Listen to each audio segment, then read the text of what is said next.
If origin is the orthocentre of the triangle with vertices A cos alpha comma sine alpha, B cos beta minus sine beta and C cos gamma minus sine gamma, then इसका value find करना है। ठीक है, cos of 2 alpha minus beta minus gamma, मतलब ये जो तीनों है ये तीनों का सम का वैल्यू फाइंड करना है।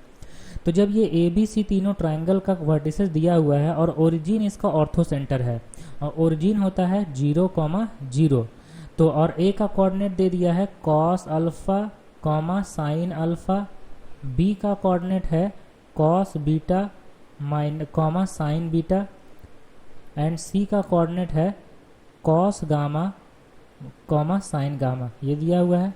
तो आप देखो कि एक आपको दिख रहा होगा कि ओ ए का जो लेंथ होगा, ओ ए का लेंथ कितना हो जाएगा, root under cos square alpha plus sine square alpha, 1 हो जाएगा ना। इसी तरीके से ओ बी का लेंथ कितना होगा, ओ से बी तक का length cos square beta plus sine square beta का रूट, तो ये भी 1 हो जाएगा और ओ सी का लेंथ भी 1 हो जाएगा। जब ओ ए ओ बी ओ सी तीनों इक्वल है, इसका मतलब हो गया कि जो O है उससे तीनों वर्टेक्स का डिस्टेंस सेम है। तो किसी भी ट्रायंगल में तीनों वर्टेक्स से सेम डिस्टेंस पर एक पॉइंट होता है जिसको बोलते हैं सर्कम सेंटर। तो जो ओरिजिन है, origin is also circum centre. ये क्लियर हो गया। तो देखो ओरिजिन एक ऑर्थो सेंटर क्वेश्चन में दिया हुआ था, अब ओरिजिन सर्कम सेंटर भी आ गया। तो को जब ऑर्थो सेंटर और सर्कम सेंटर एक ही पॉइंट पर है तो ट्रायंगल कैसा होगा, ट्रायंगल इक्विलेटरल ट्रायंगल होगा ना, क्योंकि ये चीज होता है कि ऑर्थो सेंटर सर्कम सेंटर और बीच में सेंट्रोइड। तो ये जो सेंट्रोइड होता है वो 2:1 के रेशियो में डिवाइड करता है। लेकिन अगर ये दोनों एक ही पॉइंट पे आ जाएगा तब तो ये जो ट्रायंगल है वो इक्विलेटरल ट्रायंगल बन जाएगा। तो लिख सकते हैं क्लियरली कि so triangle A B C is an equilateral triangle.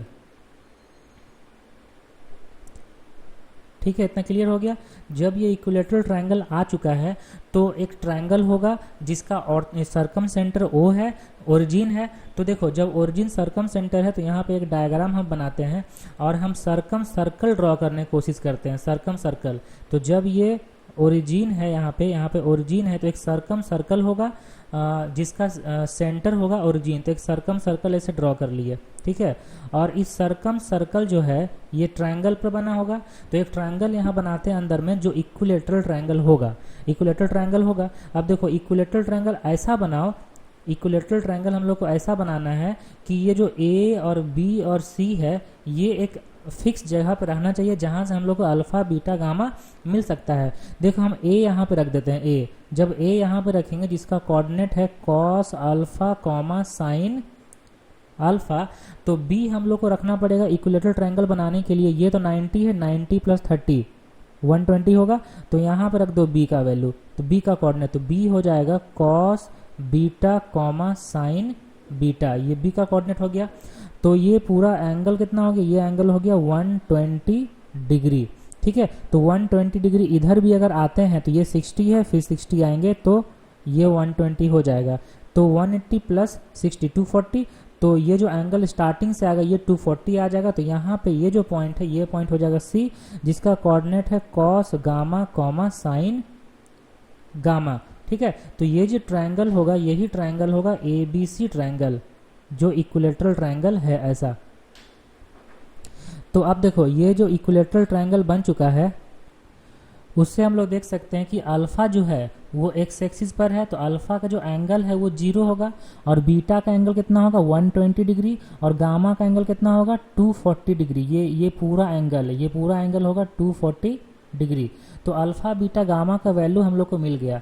Alpha आ गया 0 डिग्री और बीटा आ गया 120 डिग्री और गामा आ गया 240 डिग्री। ठीक है, अब जो वैल्यू फाइंड करना है उसमें अल्फा बीटा गामा का वैल्यू रख दो। तो cos of 2 alpha minus beta minus gamma है, तो cos of 2 alpha minus beta minus gamma का वैल्यू देखो कितना होगा।